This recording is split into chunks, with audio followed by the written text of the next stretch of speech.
Jelas ya? Jelas dokter. Ya, baik. Selamat pagi, salam sejahtera untuk kita semua. Pagi ini kita mau bahas sedikit mengenai profil pasien kanker paru tahun kemarin. Dibuat waktu itu oleh adik-adik dari Koas Malayati dan dipresentasikan, dan saya ambil datanya untuk kita bisa sama-sama belajar. Inilah profil pasien kanker di rumah sakit tipe B yang bisa kita lihat dan kita pelajari secara demografisnya. Ya. Kalau kita lihat prevalensi kejadian kanker di dunia, khususnya kanker paru nanti, kita bisa lihat bahwa data dari Globocan ini Asia yang warna oranye ini memang paling banyak. Selain memang datanya atau jumlah dari penduduknya paling banyak, juga populasi dari kanker ternyata juga sangat-sangat meningkat. Ini insidennya, tetap kita nanti dokter paru, memang tugasnya luar biasa berat, bahwa di sini kalau kita lihat insidennya saja 11,6%. Nomor 1 dari seluruh kanker yang ada di dunia. 2 payudara, 3 kolorektal, prostat, dan lambung. Ya. 2019 juga selain dari paru, ternyata dari tingkat kematian juga kanker di paru atau lung cancer juga masih tertinggi. Jadi ini whole data, artinya laki-laki dan perempuan sama. Tetap insiden, tetap untuk kematian tetap nomor 1. Nah, data yang kita punya berikutnya nanti yang menjadi di Indonesia, dan saya percaya sebetulnya ini data masih peringkat ke, kalau paru belum sampai ke pertama di perempuan. Payudara masih pertama, yang kedua kolorektal, yang ketiga ovarium, dan kanker paru masih yang nomor 4 di Indonesia. Tapi saya percaya ini seperti gunung es. Di dalamnya masih banyak banget yang memang kita nggak tahu, karena memang sangat susahnya untuk mendapatkan mendiagnosis kanker paru pada perempuan. Apalagi rata-rata stadium 3 dan 4 yang datang ke tempat kita nantinya. Tapi kalau pada laki-laki ya alhamdulillah di sini masih menempati peringkat pertama per 100.000 penduduk. Nah, ini data dari Globocan tahun 2020. Di sini kita lihat paru menempati 34.783, sekitar 8,8%. Ya. Setelah payudara, setelah serviks, dan setelah nomor 3. Ya, setelah ini kanker yang lainnya. Kanker yang lainnya ini sebetulnya nggak aci atau nggak cengli lah, karena semua digabung jadi satu. Ya. Tapi kalau kita mau jujur, setelah 16,6, 9,2, dan 8,8 ini yang menjadi perhatian kita. Dan saya seperti kemarin, seperti pada waktu acara kita seminar, selama masih ada rokok, ya selama itu pula dokter paru akan tetap dibutuhkan oleh masyarakat di Indonesia. Nah, ini presentasi jumlah kasus baru kanker dan penyebab kematian akibat kanker di global dan di Asia. Di global kita lihat tetap payudara pada perempuan, di Asia juga nomor 2, 10,8, tetapi untuk kasus barunya tetap menempati nomor pertama untuk kanker di Asia. Ya, Asia tadi kita lihat hampir setengahnya dari insiden kanker di seluruh dunia.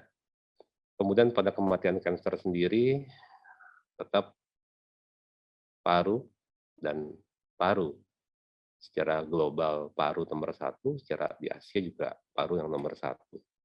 Ya.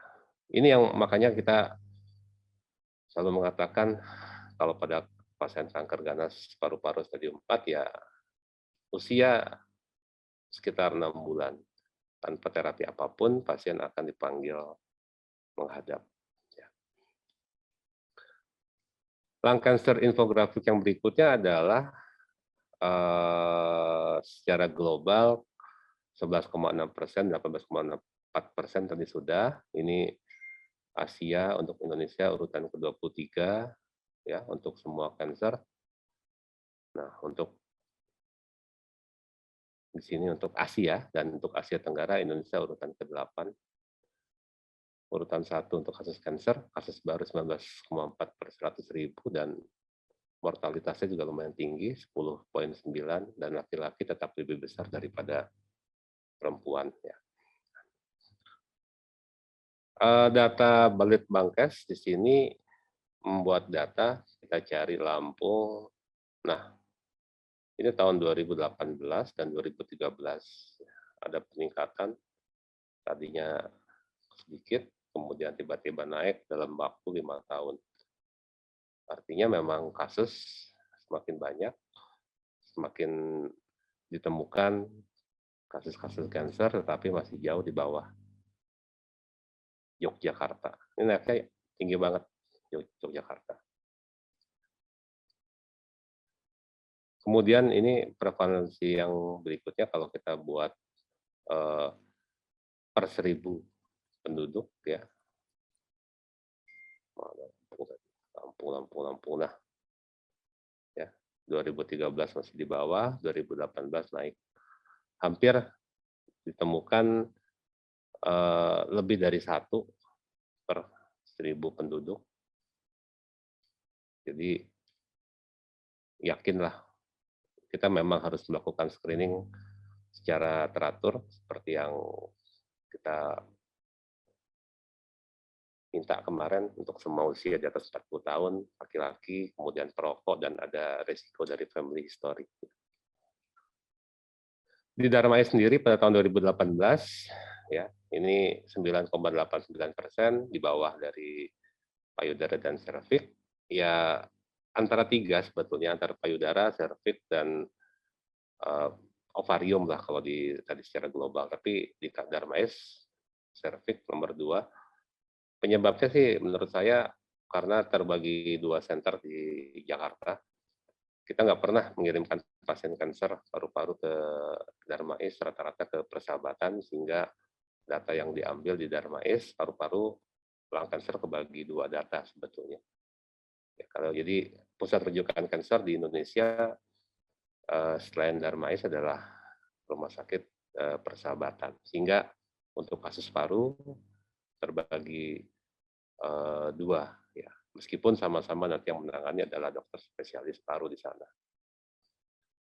Di sini kita lihat pada laki-laki tetap 16,77 adalah paru-paru, paru, dan pada perempuan menempati peringkat 1, 2, 3, 4, 5, 6. 4,46% dari seluruh kanker di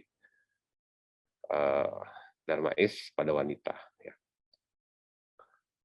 Kemudian menurut umur tadi yang 2018 dan 2018 secara global, ya, prevalensi kanker apapun kankernya, ya bukan hanya paru-paru, tapi semua kanker dari segi umur terbanyak adalah pada usia 55 sampai 64 di 2018. Ya.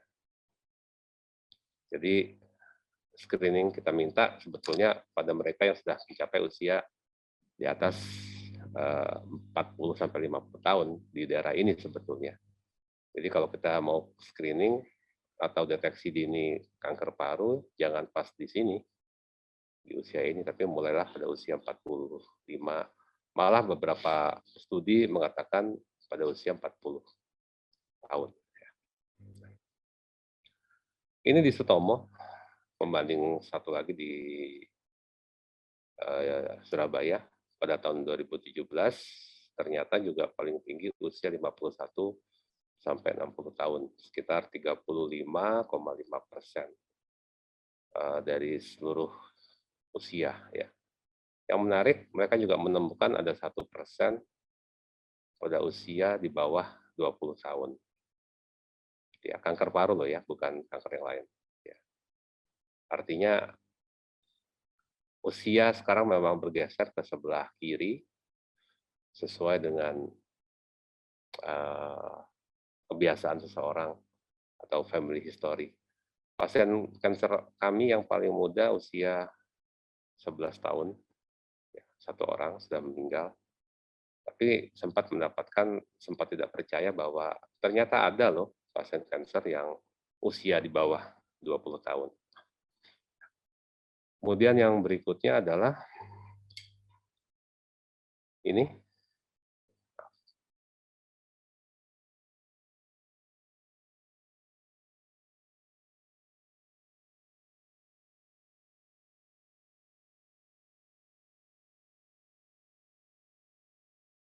Tinggi sekali, usia 46 tahun sampai 65, 48% pada kasus kanker paru di Ahmad Yani. Jenis kelamin tetap laki-laki, laki-laki hampir 54% dan perempuan 46%. Ya.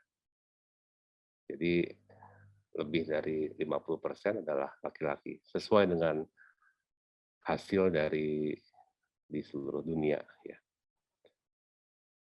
Kalau kita lihat distribusi hitopatologinya dari kanker paru primer artinya memang ini bukan metastase tetapi kanker paru yang berasal dari paru. 81% adalah adenokarsinoma.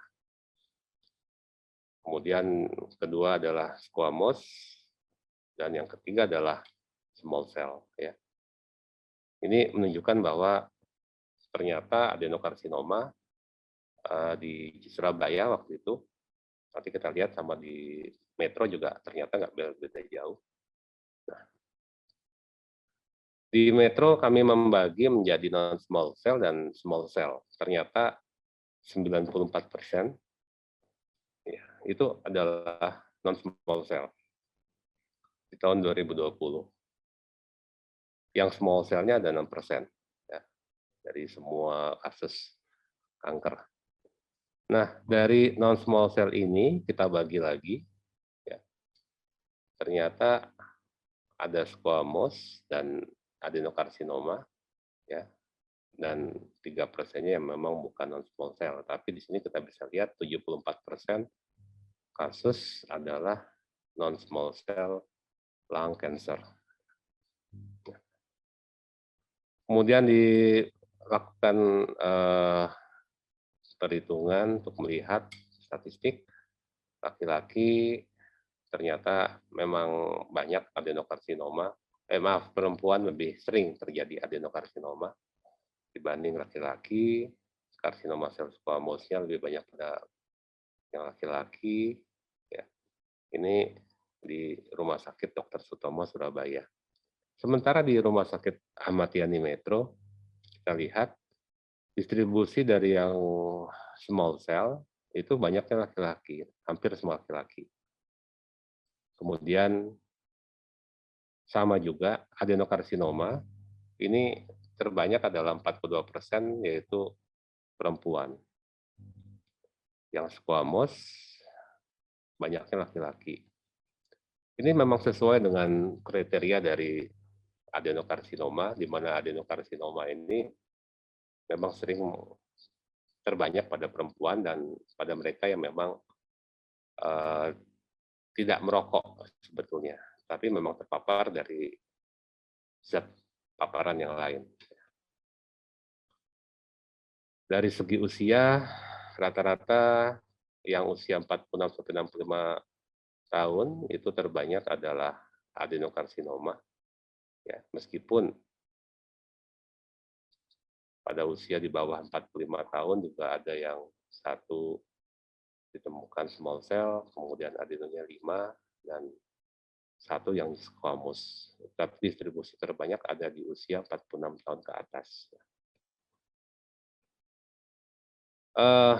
Kemudian dilihat juga dari metastasis, Metastasis tersering dari kanker paru primer adalah di paru sebelahnya.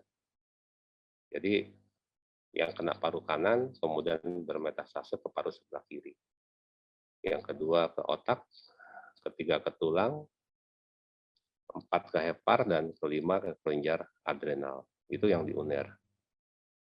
Yang di Metro, ya, hampir 80% ini bukan metastasis. Jadi memang primer ada di paru. Tapi di sini kita lihat ada yang metastasis dari CA submandibula, dari CA mame, CA hepatosel, CA laring, dan CA kolon. Ya. Terbanyak memang dari CA mame, 12%, yang ada metastase ke paru-paru. Komplikasi yang ada pada 2017 di Sutomo kita bandingkan efusi pleura yang paling besar, kemudian pneumonia dan infeksi saluran napas, juga sindrom vena cava superior. Ya. Di Metro sama efusi pleura. Inilah yang menjadikan satu petanda bahwa tipikal dari adenokarsinoma itu ada di perifer. Jadi bukan di tengah, sehingga kalau kita bisa melakukan tindakan seperti torasentesis misalnya, atau pemasangan WSD, dan kita mendapatkan hampir rata-rata itu adalah adenokarsinoma. Tapi beda dengan squamous atau epidermoid karsinoma, itu mereka ada di sentral. Sehingga rata-rata kami dapatkan dengan bronkoskopi. Tapi kalau di perifer, itu hampir semuanya adalah adenokarsinoma. Ada yang residif post-kemo, ada yang infeksi saluran napas bawah, ada yang limfadenopati, ada juga ada efusi, ada hemoptu, dan ada infeksi saluran napas bagian bawah. Tiga-tiganya ada dari manifestasi klinis. Ya. Kemudian insidensi kanker paru paling banyak di kanan, kedua di kiri, ya. Di pleura juga lumayan banyak, tapi paling banyak di dua-duanya. Ya. Ini sengaja saya masukkan untuk memberikan kita gambaran bahwa sebetulnya antara paru kanan dan paru kiri ini lebih banyak di hemitorak kanan dibanding yang kiri. Ini saya belum bisa menjelaskan apakah mungkin memang akibat bentuk dari cabang bronchial tree-nya yang memang landai, yang memang curam sehingga memudahkan penyebaran atau bagaimana. Tapi perlu penelitian lebih lanjut bahwa apakah ada hubungannya di sebelah kanan, sebelah kiri, atau di dua-duanya dengan insidensi dari kanker paru. Tapi menarik menurut saya. Selama saya jadi dokter paru, baru ini saya kepikir bahwa apa mungkin paru-paru itu bisa salah satunya aja yang kanan, kemudian yang kiri menjadi satu prediktor untuk mortalitas atau bagaimana. Dan ini sebetulnya gampang kita nilai, otomatis kita lihat dengan menggunakan CT scan pada waktu staging sebetulnya. Oke, kita masuk ke teori. Per definisi dari kanker paru menurut Kemenkes adalah semua penyakit keganasan di paru mencakup keganasan yang berasal dari paru sendiri atau primer. Sehingga bukan hanya ada dari luar ke dalam, tetapi semua yang ada di paru-paru.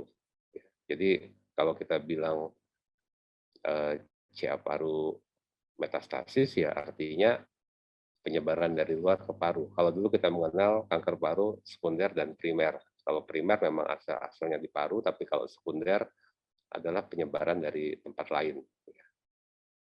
Epidemiologi tadi sudah kita bahas, ya, penyebab kematian utama pada laki-laki dan perempuan. Ya. Kemudian jenisnya ada dua. Ini harus dipahami adik-adik semua bahwa tujuan kita mencari mencari jenis kanker adalah dua hal ini, apakah non small cell ataukah dia small cell. Cuma itu. Jadi kalau nanti dari bagian patologi anatomi memberikan data, dok hasilnya ternyata bukan non small cell atau bukan small cell, tapi tidak terdefinisikan, itu sebetulnya ada di bagian nomor 3 sebetulnya. Tapi karena tidak begitu populer dan nanti menyulitkan untuk pembelajaran, sehingga hampir tidak pernah disebutkan. Tapi ada undifferentiated lung cancer. Jadi dia tidak bisa menjelaskan apakah ini non small cell atau small cell. Nah, ini kita lihat pathway-nya. Pathway dari seperti kemarin kita adakan PIR, merokok, polusi, pajanan okupasi, dan radon. Ya. Semua ini akan membuat satu ketidakseimbangan di dalam tubuh kita. Rokok mengandung tar, kemudian hidrokarbon yang karsinogenik, yang akan merubah mutasi dari sel-sel yang normal. Polusi udara juga banyak mengandung zat, benzopren, sulfur, dan juga bahan karsinogenik. Pemajanan okupasi, arsenik, asbestos, krom, nikel, dan minyak akan menyebabkan zat-zat tersebut sebagai karsinogenik juga. Radon ini adalah satu gas yang dihasilkan oleh bumi kita sebetulnya. Saya sempat singgung kemarin, kalau memang kita belajar mengenai radon, harusnya di rumah yang mau dijual itu ada berapa kadar radonnya.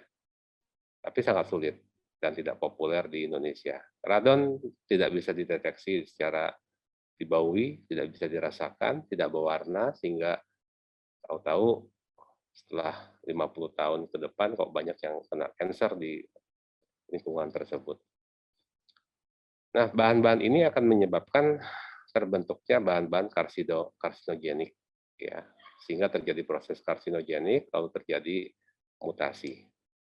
Mutasi di sini kita lihat ada yang disebut kerusakan transformasi proto-onkogen, gen KRAS dan MYC, atau ya, jadi di sini proto-onkogennya atau penonaktifan gen supresor, gen RB, P53, dan CDKN2, sehingga terjadi yang kita sebut kanker paru.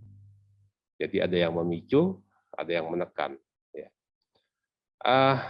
Yang di sebelah kanan juga ada beberapa penelitian dari diet vitamin A yang rendah, sehingga beta karoten dan antioksidan rendah, sehingga tidak ada tekanan untuk melawan radikal bebas, sehingga terjadi kanker paru.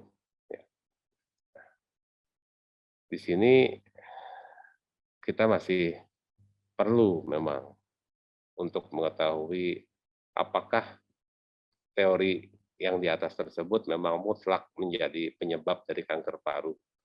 Karena kita juga dapat melihat bahwa ternyata ada faktor dari pajanan dari, misalnya dari penyakit yang bisa menginduce terjadinya kanker paru, atau dari family history seseorang sehingga terjadi kanker paru.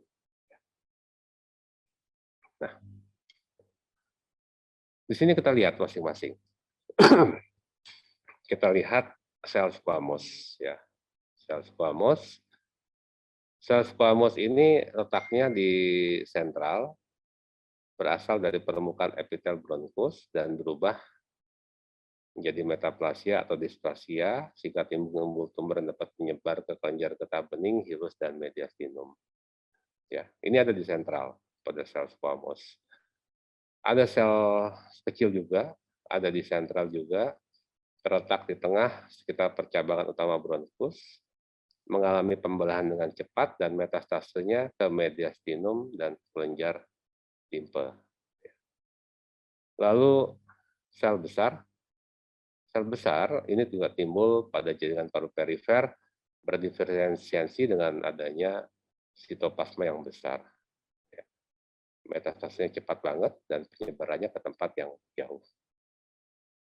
Yang kelima, adenokarsinoma timbul di bagian perifer dan segmen bronkus, terjadi vibrasi di interstitialnya, kemudian masuk ke peredaran pembuluh darah sehingga menjadi kanker. Lalu ada juga BAC, kita bilang. BAC singkatan dari bronchoalveolar carcinoma. Berasal dari epitel alveolus, ya. Kemudian tanpa alveolus dibatasi sel janin penghasil mukus sehingga menjadi kanker, ya. Nah, itu pathway yang pertama. Pathway yang kedua setelah terjadi kanker adalah sel tumornya mendesak ke mediastinum. Kemudian timbul stimulus pada sel-sel bebas, sehingga sel-sel bebas membawa informasi ke hipotalamus. Saya lanjutkan dulu ininya.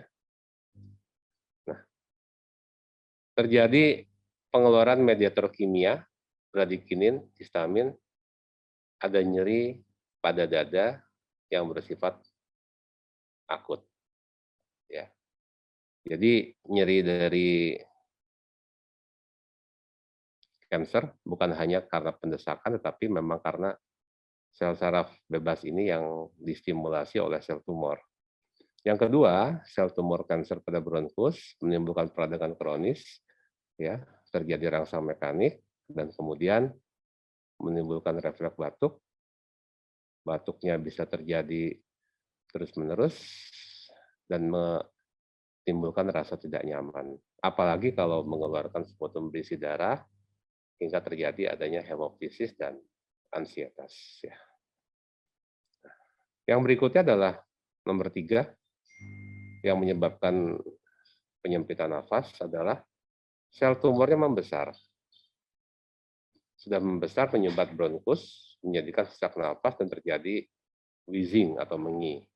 Atau karena desakan dari sel kanker tadi, menyebabkan produksi mukus meningkat, kerja silia tidak efektif, seputumnya makin banyak, sehingga terjadi menghambat jalan nafas.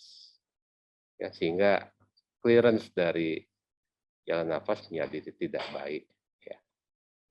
Sputum yang banyak tadi menimbulkan suara crackles dan ronki, pasien sesak nafas, mengganggu istirahat, kemudian terjadi gangguan pola tidur. Atau sputum yang putih dan kental tadi kemudian menimbulkan bau, ya karena sudah ada dari nekrotik atau infeksi sekunder, kemudian menurunkan nafsu makan, berat badan menurun, akhirnya terjadi ketidakseimbangan nutrisi, kurang dan dari kebutuhan tubuh. Ya. Apakah masih selesai sampai di situ? Belum, masih panjang ceritanya. Ini simptomnya semua, ya. Jadi nanti tolong adik-adik dibedakan simptom dari kanker dengan simptom yang lain, ya. Jadi kalau nyerinya jangan berani berkata, ah dok sakit cancer pain paling pakai seperti golongan keterolak gitu. Oh bukan, kita membutuhkan yang kerjanya kalau bisa di sentral seperti kodein atau morfin untuk mengurangi nyeri akibat kanker. Ya. Nah, cerita yang selanjutnya adalah sel kanker tersebut bermetastase ke nodus limfe regional. Ya, nodus limfe regional paling sering adalah di koli. Ya. Setelah di koli, kemudian dia terjadi desakan saraf laryngeus recurrent, ya, dan terjadi timbul suara yang serak. Ya, jadi kalau nanti kalian mendapatkan pasien dengan suara serak, jangan langsung ini cyanosoparing, bukan, ya. Semua suara serak ternyata bisa timbul dari desakan ke arah nervus laryngeus recurrent sehingga terjadi suara serak. Ya, terjadi sulit berkomunikasi dan hambatan komunikasi. Ya. Ini overlapping dengan sejawat di THT, karena suara serak kadang-kadang juga ketemu di THT, kemudian di refer ke paru. Kemudian karena ketidakadekuatan oksigen di dalam jaringan, terjadi pemenuhan kebutuhan oksigen untuk metabolisme tidak cukup, energinya tidak cukup, jadi mudah lelah sehingga terjadi intoleransi aktivitas. Ini kalau kita bicara kanker, bukan cuma bisa bicara seperti pasien TBC, kasih obat, selesai, gitu, enggak. Kita bicara tim sebagai multi modalitas terapi untuk kanker. Nah, kita masuk ke penata laksanaannya sendiri, ya. Penata laksanaan paru, paru untuk saat ini memang dibagi dua, pembedahan dan ini bukan kemoterapi sebetulnya, tetapi medikamentosa. Ya. Pembedahan di sini untuk sel kanker yang belum menyebar bisa dilakukan preoperasi dan postoperasi. Nah, preoperasi tadi ya sifatnya adalah semua untuk menghambat pembelahan dari sel. Ya. Kemudian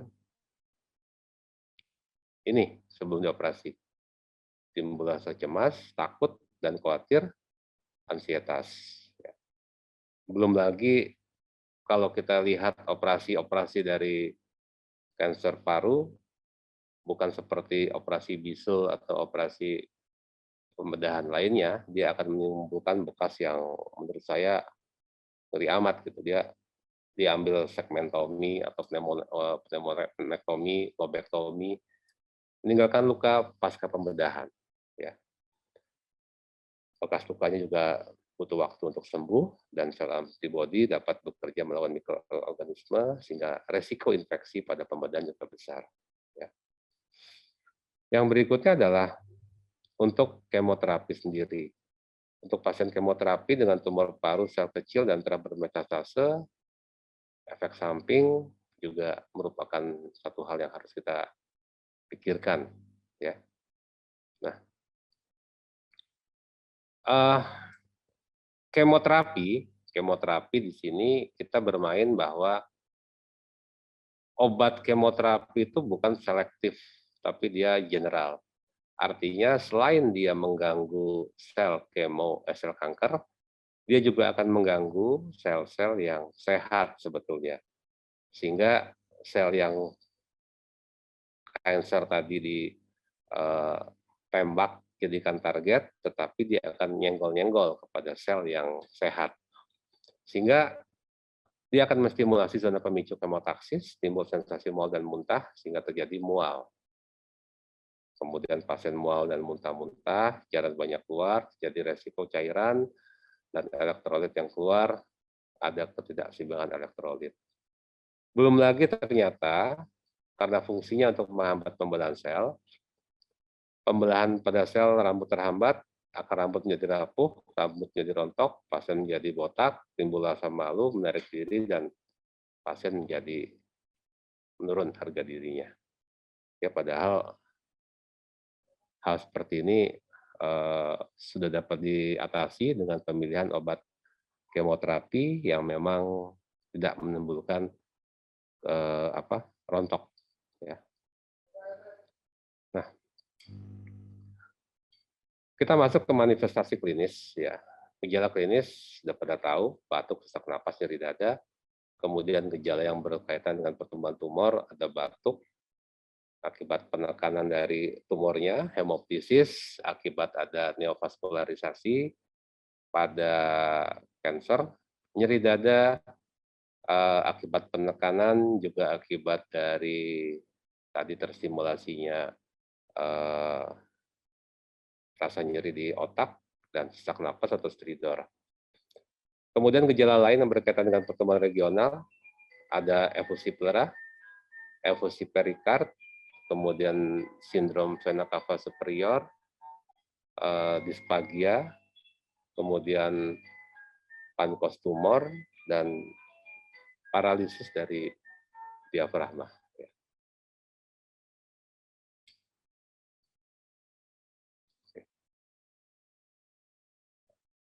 Yang berikutnya, kita bisa lihat di sini,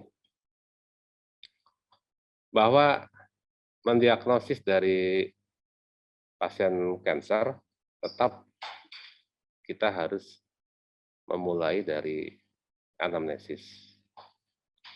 Anamnesis yang baik, ya, karena 80-70% dapat ditegakkan dari anamnesis, kemudian pemeriksaan fisik, pemeriksaan laboratorium, dan penunjang. Ya, uh, pemeriksaan fisik di sini saya mengajak adik-adik semua bahwa nanti sebagai di dokter paru, terutama di bidang onkologis,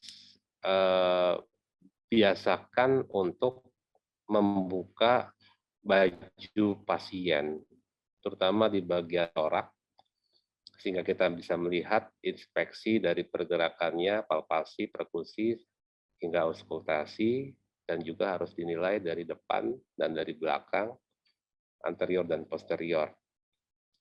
Terutama adalah untuk melihat adanya, ini menjadi wajib adik-adik, benjolan superficial pada leher, ketiak, atau dinding dada.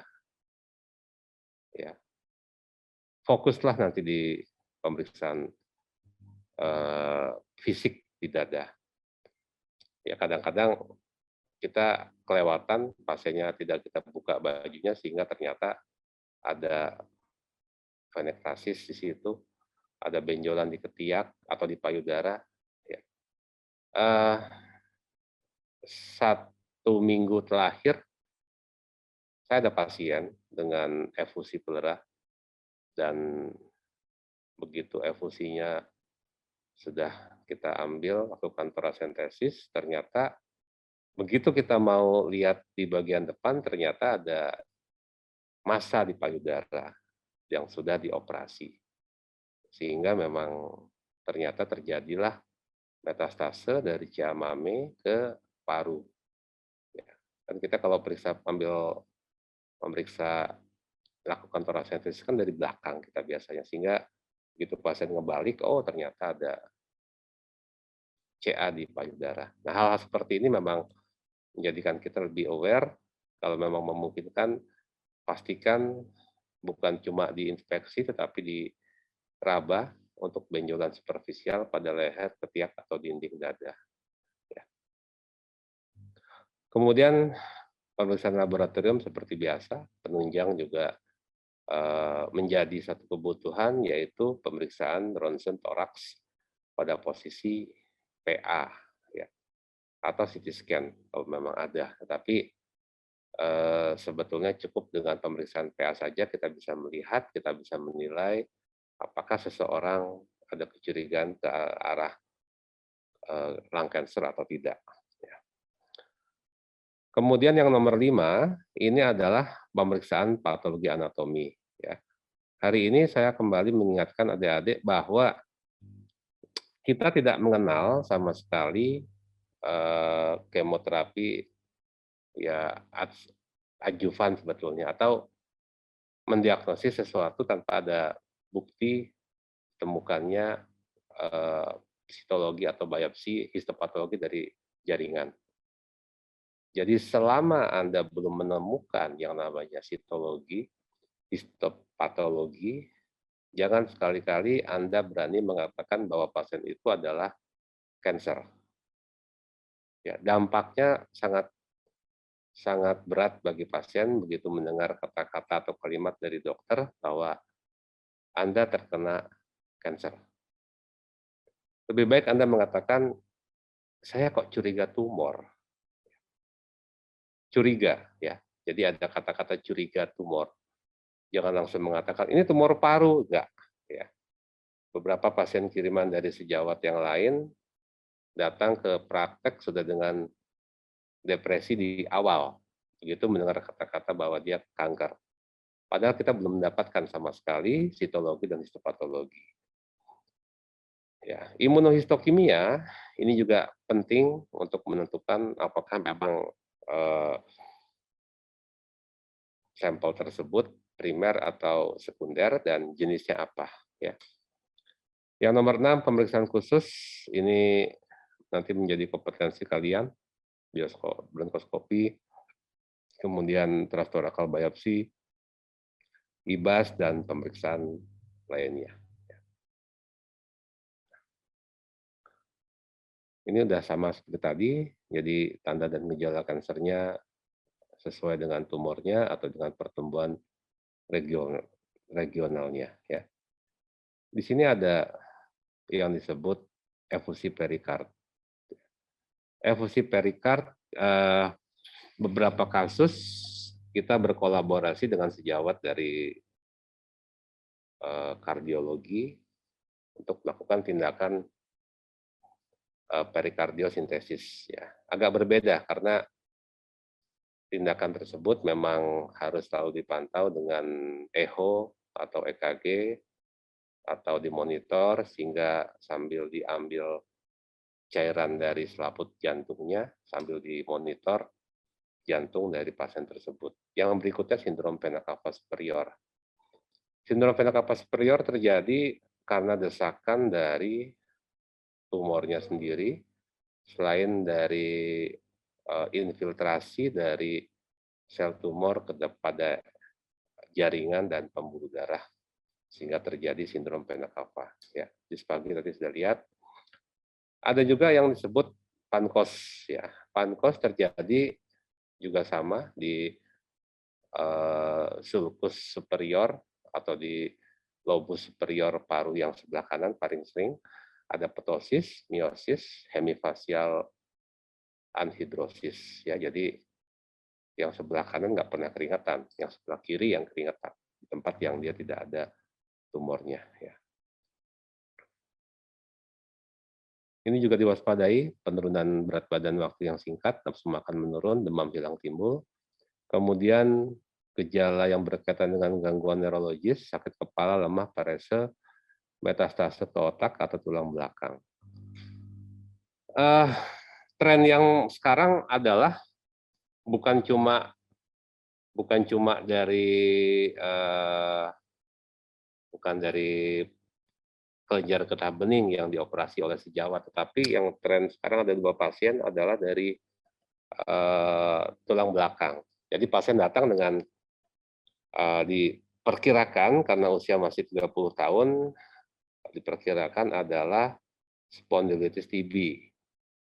Kemudian dioperasi oleh sejawat dari ortopedi, dan saya pasti minta kalau konsul ke saya, tolong nanti jaringan yang dikerok itu dilakukan pemeriksaan histopatologi. Bukan cuma untuk mengarah kepada mengarah kepada TB, kita minta pemeriksaan kultur atau gene expert, tapi juga kita minta untuk histopatologi untuk menyingkirkan adanya kanker. Ya. Dan ternyata betul, beberapa pasien begitu dilakukan tindakan operasi, bukan TB, tetapi mengarah kepada kanker. Nah, ini yang tadi saya minta. Ya. Hal seperti ini, adik-adik, ada pembesaran KGB, ini perlu diwaspadai. Jadi jangan dianggap remeh. Sebetulnya ini adalah kompetensi kita sebagai dokter paru untuk bisa melakukan FNAB di kelenjar getah bening di sini. Ya. Kemudian pada kasus yang kedua, ini adalah efusi pleura. Ya, ini juga kompetensi dari kita juga. Nah, ini yang tadi saya minta, untuk selalu membuka baju pada pasien yang nanti kalian ketemukan untuk melihat ini adalah yang kita sebut venektasi. Venektasi ini adalah satu proses di mana seharusnya darah itu masuk ke dalam vena cava superior atau vena cava inferior. Tetapi karena tumor tersebut menghambat di vena cava tersebut, sehingga terjadi venektasi, mencari jalan lain biar dia bisa sampai ke vena cava superior.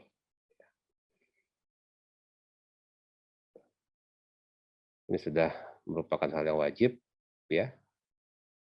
Fototorak, AP, lateral, ya. Pemeriksaan awal pada pasien kanker paru, kemudian CT scan, ya. Ini jelas sekali. Dan selalu dipastikan dari CT scan yang kita dapatkan untuk mencantumkan mohon staging. Ya.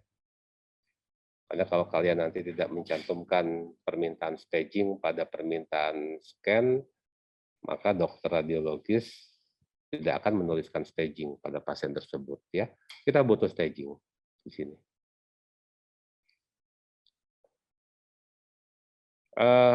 Ini bronkoskopi, ya, prosedur untuk melihat dan mendiagnosis kanker paru, untuk menentukan lokasi lesi primer, pertumbuhan tumor intraluminar, mendapatkan spesimen untuk pemeriksaan sitologi dan pemeriksaan histopatologi. Spesimennya adalah 3, bilasan, sikatan, dan biopsi. Prosedur ini memberikan lebih dari 90% diagnosis kanker paru dengan tepat, terutama kanker paru yang ada di sentral, yang di sini. Tapi kalau kankernya di sini, tergantung dari scope yang kita pergunakan. Ya. Jadi prosesnya pasien tidur, dimasukkan alat ke dalam paru-paru, kita bisa mencapai sampai ke distal. Ya. Yang berikutnya adalah FNAB dan biopsi transtorakal atau TTB atau TBNA, ya sama aja. Fine needle aspiration biopsi adalah metode utama untuk mendapatkan spesimen sitologi. Core biopsi juga bisa seperti ini. Jadi kalau yang di sebelah kiri ini adalah paru, nah ini tumornya.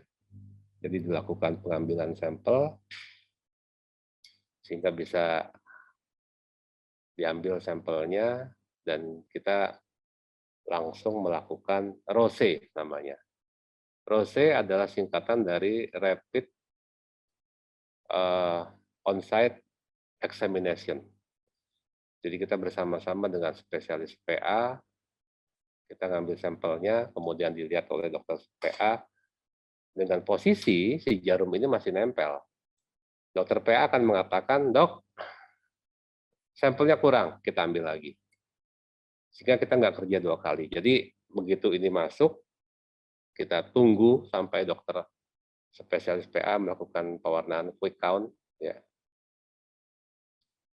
hapusan cepat, kemudian perhitungan cepat, dan melihat kalau memang kurang akan diambil lagi. Yang berikutnya adalah ini yang blind dengan tuntunan USG. Ya, saya kerjakan untuk lihat ini. Dari USG akan kelihatan bahwa ini masanya berapa senti, berapa dalam untuk kita ambil. Atau menggunakan CT scan guiding. Ya, CT scan guiding ini lebih complicated dan tapi lebih aman karena kita bisa melihat jarumnya masuk ke dalam massa dan setelah selesai kita bisa lakukan namanya scan ulang untuk melihat apakah ada komplikasi pneumotorak atau tidak dari tindakan yang kita kerjakan. Ya. Yang berikutnya adalah fluoroskopi untuk mengambil spesimen pada pleura. Ya. Ini contohnya seperti ini. Invasif, dibuat lubang, kemudian dimasukkan ke dalam trokar. Alatnya pasti seperti bronkoskopi. Setelah kita lihat, kita ambil, kita cubit, kita keluar lagi, dan kita tutup luka tadi, lubangnya. Ya.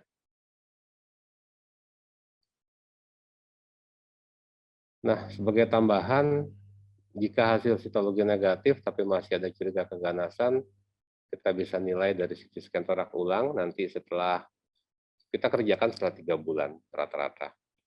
Kemudian endobrachial ultrasound atau IBAS untuk evaluasi kelenjar mediastinal dan spesimen histopatologi. IBAS ini di ujung skupnya ada USG. Sehingga kita bisa melihat dengan jelas apakah ada di balik dari bronkos tadi, kan kita lihat kalau bronkoskopi ini kan cuma lubangnya. Tapi kita nggak tahu di balik dinding bronkos ini ada apa. Ini kita menggunakan IBAS untuk melihat apakah ada massa atau tidak, untuk untuk lesi-lesi yang di ekstralumen ya. Kemudian pemilihan molekul marker EGFR, KRAS untuk pemilihan obat ya, itu menjadi modalitas yang utama untuk saat ini. Sayangnya ini belum ditanggung sepenuhnya oleh asuransi kesehatan di Indonesia, sehingga pasien akan membayar sendiri untuk memeriksakan EGFR-nya. Nah, ini saya lewat deteksi dini pada kelompok risiko tinggi sudah kemarin. Nah, ini yang mau kita menjadi perhatian, edisi yang 8, ini yang tahun 2017. Di sini kita bisa lihat bahwa prinsipnya begini, adik-adik. Begitu kita sudah mendapatkan kanker, kita mendapatkan spesimen, langkah berikutnya adalah kita harus mengetahui stadium. Tanpa ada stadium, kita nggak akan bisa melakukan terapi selanjutnya. Jadi kalau kalian sudah mendapatkan, dok, saya dapat adenokarsinoma, saya dapat squamous. Next step adalah stagingnya berapa, Dek? Karena penanganan staging T1, stadium 1 sampai stadium 4 sangat-sangat berbeda. Ya. Ini menjadi catatan karena ini berubah terus, edisi 8. Saya yakin juga nanti yang edisi 2021 juga udah mulai berubah. Tapi di sini kita bisa lihat T1, T2, T3, T4, N, dan M. Ya. T1 ya, didasarkan dari ukurannya. T1A, T1B, T1C. Jadi nanti minta tolong biar sama-sama kita bisa saling mengingatkan, staging ini tolong nanti entah David apa Rizky bisa cari yang lebih, yang agak besar, kemudian dijadikan poster, bukan poster, ditempel di ruang bronkoskopi atau ditempel di ruang paru, sehingga kita bisa melihat, tapi konsekuensinya nanti kalau ada edisi yang berikutnya ya diganti lagi.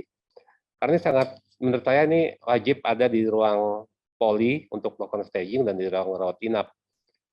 T, di sini kita lihat kalau dulu nggak ada cuma T1, T2, T3, T4 selesai.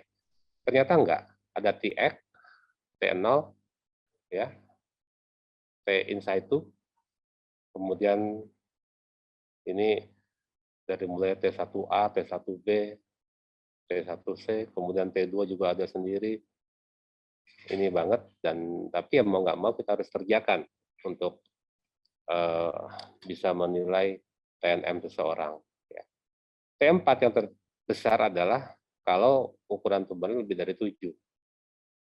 Dan sudah ada invasi ke mediastinum, diafragma, hati, pembuluh darah besar, recurrent laryngeal nervus, carina, trachea, esophagus, spine, atau tumor di bagian terpisah dari paru yang masih dalam satu ipsilateralnya. N nggak ada masalah. Kalau N saya rasa 1, 2, 3 masih sama lah. Hanya T yang berubah. M1, M1A, M1B, M1C. Ya. Ini nanti juga ada di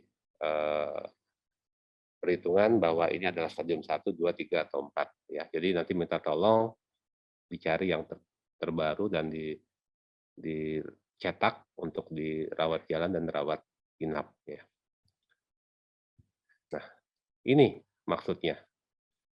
Setelah kita tahu tadi T1A, T1B, dan sebagainya, ujung-ujungnya kita nanti akan melihat stadiumnya 0, 1A, 1B, 2A, 3B, 3A, 2B, 3A, 3B, 4A, 4B. Kalau Anda mendapatkan pasien pada stadium 2, kita masih ada waktu untuk bisa berkoordinasi dengan pembedahan.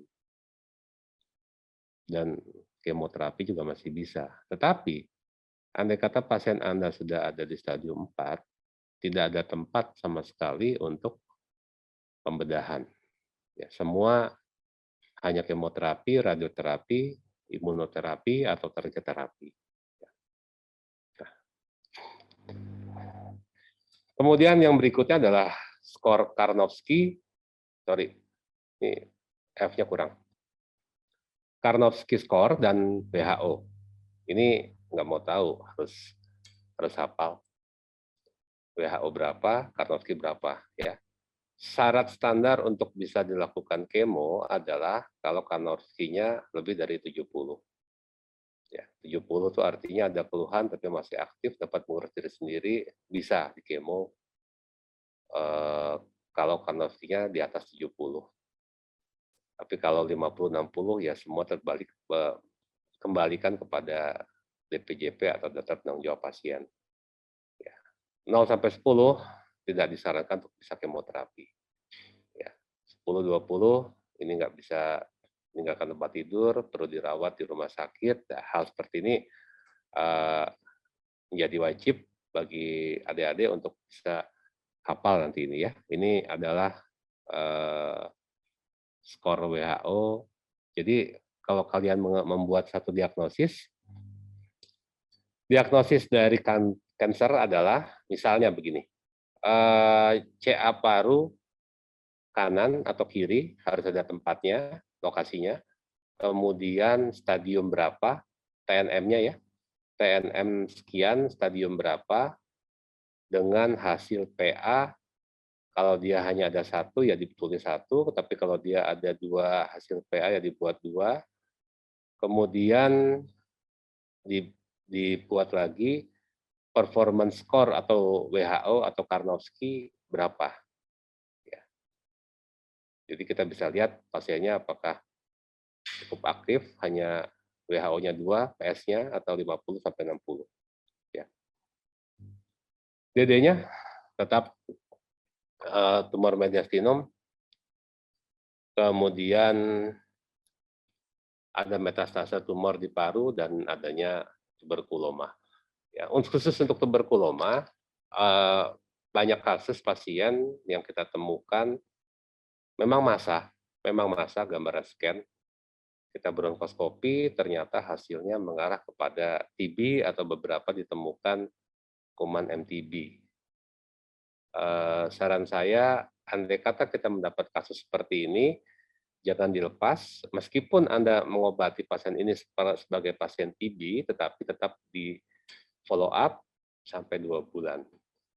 Kalau setelah 2 bulan setelah pengobatan TB kita lakukan ronsen ulang atau dilakukan scan, ternyata hasilnya membaik, alhamdulillah. Tapi kalau tidak ada perbaikan dalam waktu 2 bulan setelah Anda menterapi TB, segera kembali ke guideline pertama bahwa ini adalah suspek dari tumor paru.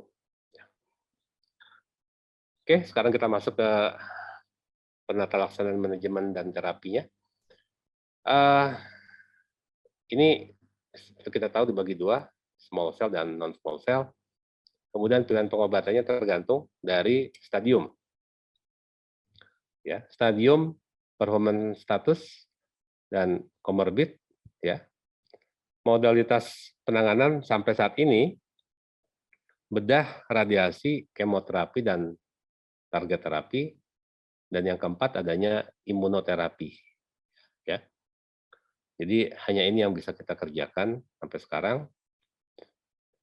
Pada kasus bedah, pada stadium 1 dan 2 dan 3 yang masih dapat direseksi setelah kemoterapi dan adjuvan, jenis pembedahannya lobektomi, segmentektomi, reseksi 10 baris, dan pilihan utama adalah lobektomi pada stadium 2. Jadi diambil semua sehingga pasiennya bisa survive.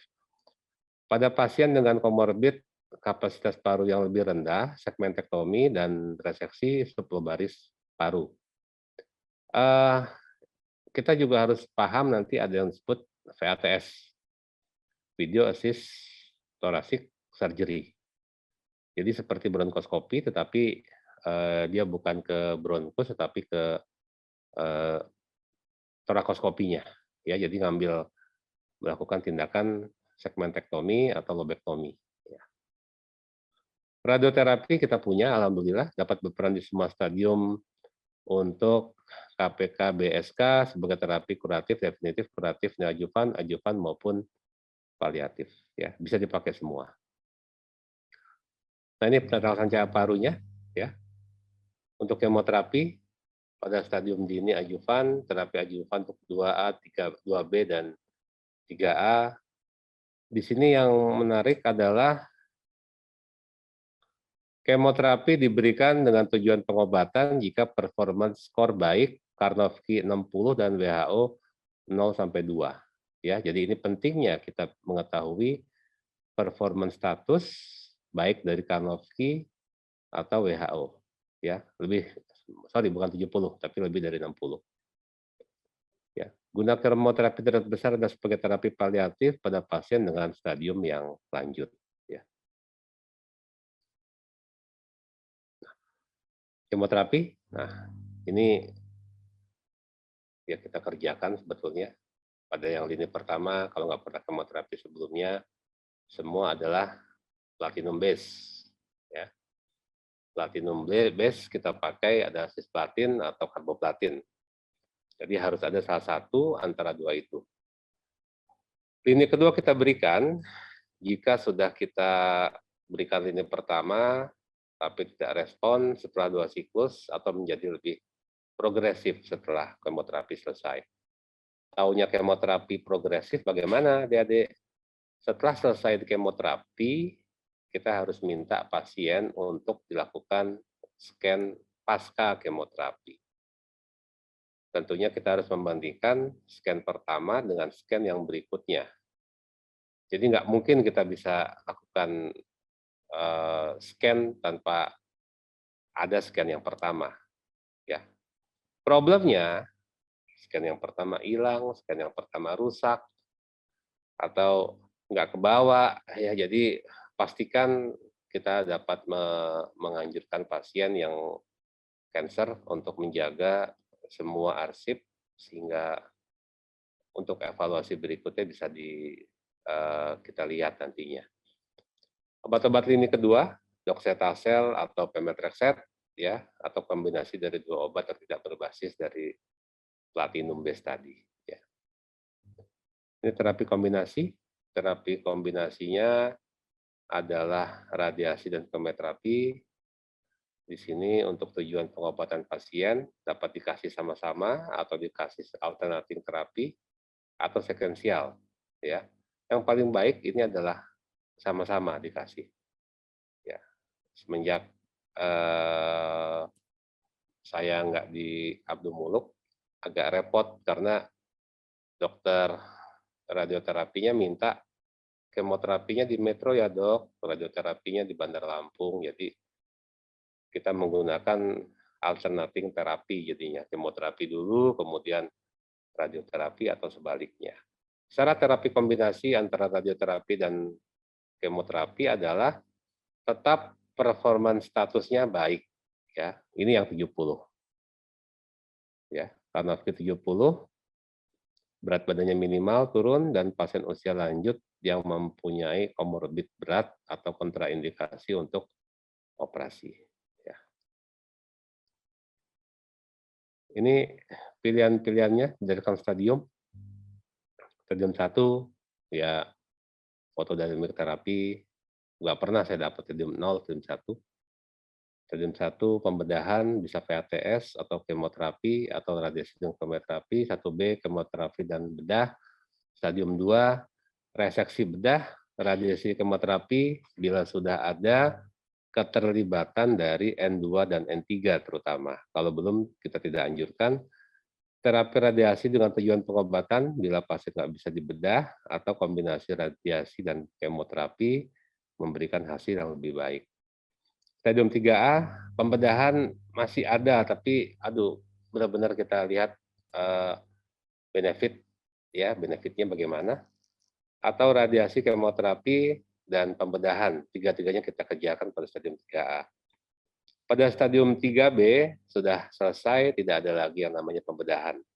Terapi radiasi tunggal, resi primer, resi metatasis, ipsilateral, serta KGB supraklavikula, kemoterapi tunggal, regimen 4-6 siklus, dan yang paling baik tetap radiasi dan kemoterapi yang digabungkan.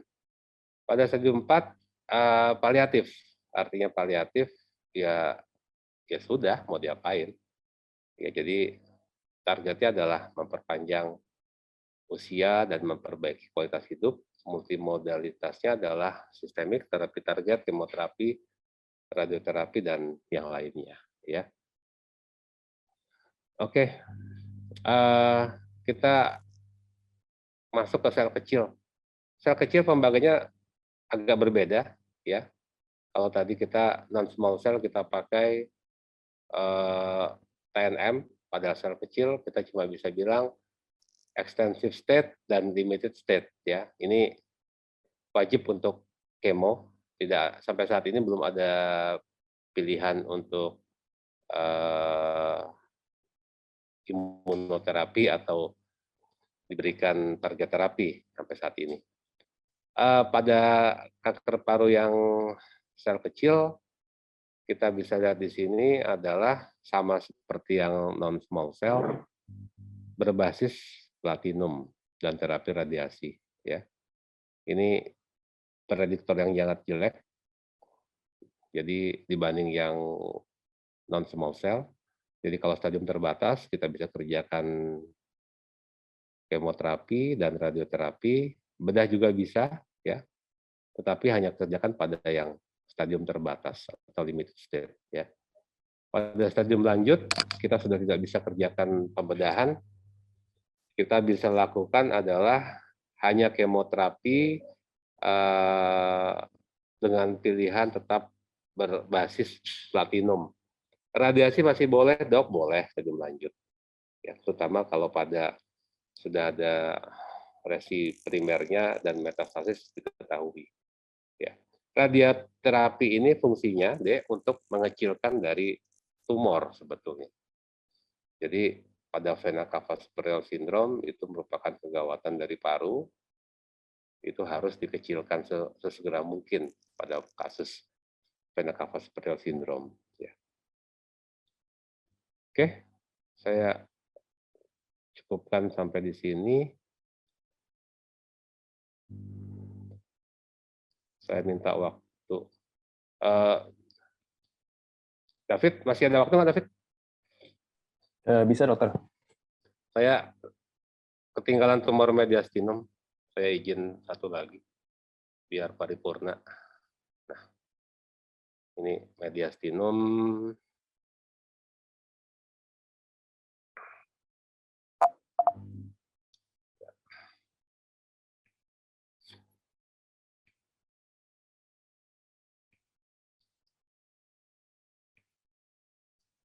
Oke.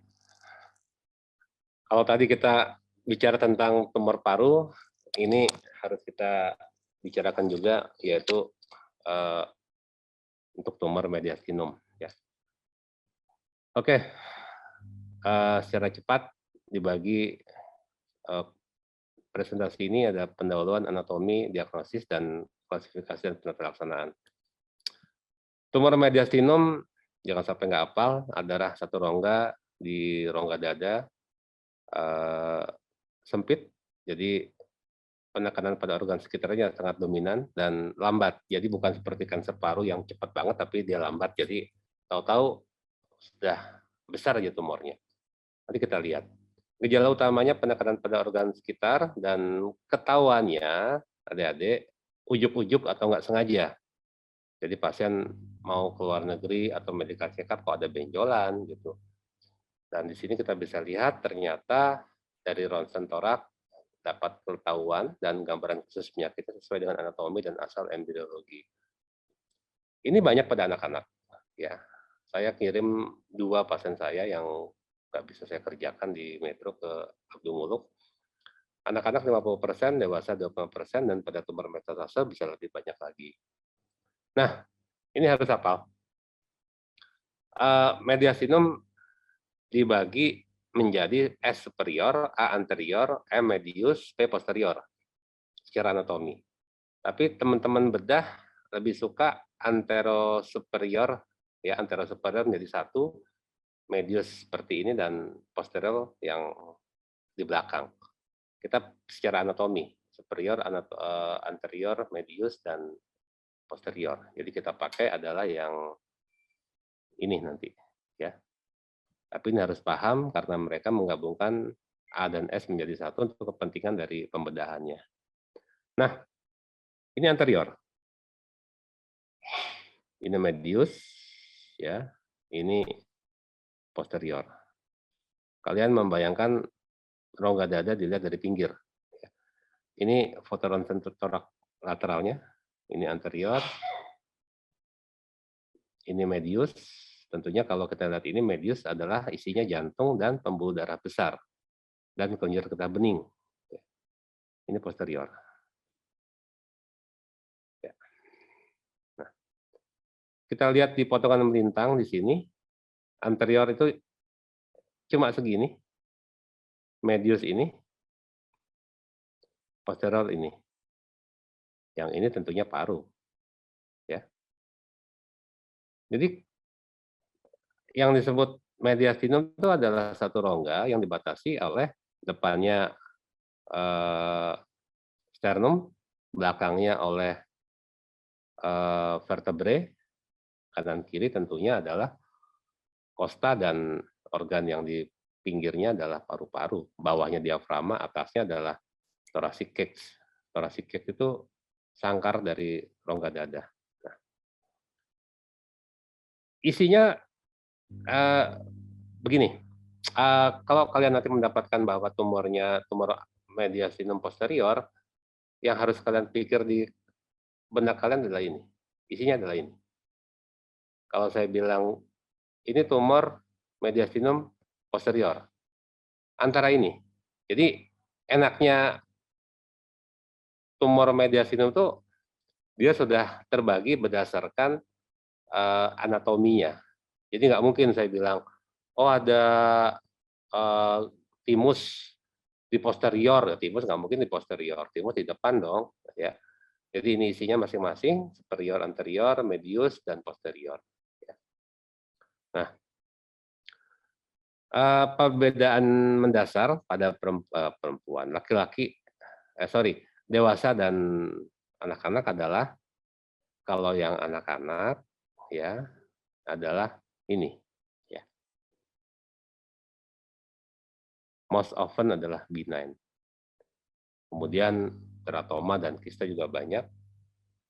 Kalau yang dewasa ya ini rata-rata malignan, ya. Anamnesisnya tanpa gejala, terdeteksi saat pemeriksaan ronsen, torak rutin, penekanan pada organ sekitar. Kalau jinak, kalau ganas, jadi kalian bedakan, kalau tumornya jinak itu cuma neken. Jadi kalau ini organnya dia cuma neken seperti ini. Tapi kalau ganas, dia bukan neken saja, tetapi infiltrasi atau invasi ke organ yang sekitarnya. Ya, jadi kayak masuk ke dalam gitu. Itu kalau dia ganas. Ya. Gambaran klinis, batuk, dispagi, juga ada vena cava superior syndrome, suara serak dan batuk. Ini tadi udah kita bahas. Ya, ada paralisis nervus laryngeus recurrent, juga ada paralisis nervus phrenikus, dan nyeri dinding dada. Ya. Pemeriksaan fisiknya sesuai dengan lokasi, ukuran, dan keterbatasan organ lain. Pada beberapa keadaan, adanya MG atau myasthenia gravis, paling sering karena timoma, dan adanya limfadenopati karena limfoma. Ya. Standar dari diagnosis ini sebetulnya adalah dengan CT scan. Jadi kalau kalian mendapatkan tumor mediastinum, memang menjadi wajib untuk scan torak untuk melihat letaknya ada di mana si tumornya, apakah di anterior, superior, medius, atau posterior. Seperti ini. Ya. Ini adalah tumor mediastinum. Ya. Dari pinggir, ya ini kita bisa lihat. Ya. Tomografi yang melakukan, kita pasti minta CT scan torak dengan kontras. Kita bisa lihat lokasi tumornya, menentukan staging, guiding, dan menentukan luas radiasi kalau kita mau melakukan tindakan radioterapi. Nah, ini salah satu gambar tumor mediastinum, ya, gede banget. Angiografi, nah ini yang nanti agak repot. Kadang kita melihat bukan kecolongan, tapi memang ya susah sekali membedakan. Nanti kalian akan mendapatkan gambaran seperti ini, seperti yang pertama. Nah ini, ya seperti gambaran ini, banyak seperti gambaran ini. Tetapi begitu kita melakukan CT scan, ternyata itu bukan tumor mediastinum, tetapi itu adalah aneurisma aorta. Ya. Aneurisma aorta atau bagian dari jantung yang besar, sehingga sulit kita bisa melihat ini tumor atau bagian dari jantung. Fluoroskopi, ekokardiografi, asepagografi, USG, MRI, dan kedokteran nuklir bisa dikerjakan semua. Kemudian yang berikutnya adalah pemeriksaan penunjangnya tetap. Meskipun kita sama-sama tahu bahwa tumor mediastinum ini kan di luar bronkus, tapi kita tetap lakukan bronkoskopi untuk melihat apakah ada penekanan atau pendorongan, invasi ke saluran napas, dan membedakan apakah ini tumor paru dengan tumor mediastinum. Mediastinoskopi sebetulnya ini merupakan standarnya, tapi dari beberapa sumber bilang ini overuse, kok sampai harus dibelek, dioperasi, kemudian dilihat dalamnya. Ya. Invasif, ya karena harus membuka, overuse dan limited application karena susah sekali untuk melihat, terbatas dia bisa melihat mediastinum anterior.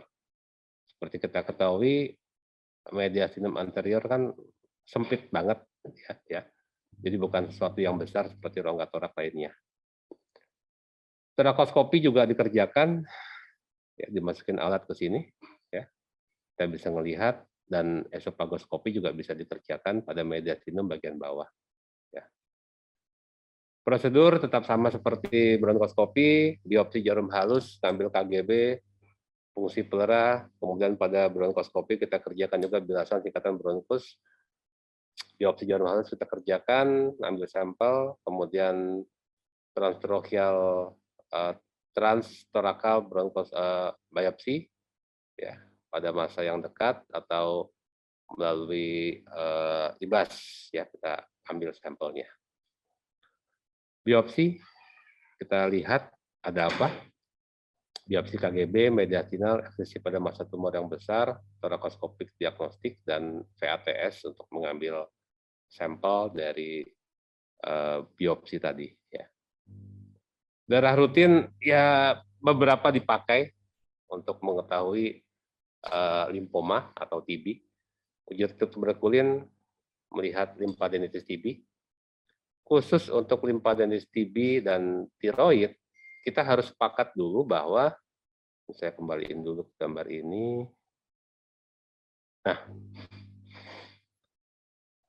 ini adalah hilus, ya. Pada kasus tuberkulosis, limfadenopati, hilus pada anak-anak, kita hanya mendapatkan pembesaran hilus di primer di sini. Tapi gambarnya gede banget, seperti orang TB, seperti tumor, ya.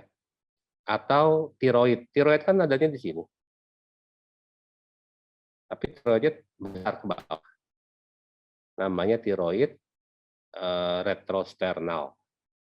Jadi tiroidnya yang dari leher sampai turun ke bawah, sehingga begitu difoto seperti gambaran tumor mediastinum, padahal itu dari atas, dari tiroid, ya. Ini memang akan kita lihat nanti pada waktu scan baru ketahuan, ya. Kemudian untuk germ sel tumor, beta HCG dan alfa fetoprotein menjadi wajib, ya. Tindakan bedah, kalau semua gagal baru kita eksplorasi, ya. Pemeriksaan lain pada timoma atau tumor lain untuk miasthenia gravis kita lakukan EMG. Ini Ini bedanya tumor mediastinum dengan tumor paru dari ronsen, ya. Ini kita lihat. Sudutnya sama sekali sudutnya tumpul, enggak seperti ini, ya. Sudutnya tajam. Kalau seperti ini sudutnya kita bisa bilang ini kemungkinan tumor mediastinum, Dok. Ya, ini masanya ini ya, ini masanya. Kalau ini masanya ini. Tapi dari sudutnya aja kita bisa ngelihat bahwa ini kemungkinan besar tumor mediastinum yang sebelah kanan, ini kemungkinan ini adalah tumor paru-paru. Nah, sekarang kita bicara mengenai tumornya di depan, tengah, dan di belakang. Nah ini, isinya ini aja. Kalau anterior ini, tengahnya ini, posterior ini. Kalian lihat di sini, ini rata-rata semua neurogenik, bronchogenikis, enterikis, granuloma ini lemak, diafragmatic hernia, meningocele, paravertebral abses, rata-rata berhubungan dengan vertebrae. Ya. Kalau tengah, ya ada yang perikardial, ada yang kista juga. Tapi kalau depan, ini adalah kelenjar timus, kelenjar limfosit, limfoma di situ, atau aortic aneurysma. Ya. Nah, ini salah satu contohnya. Ini adalah kelenjar tiroid.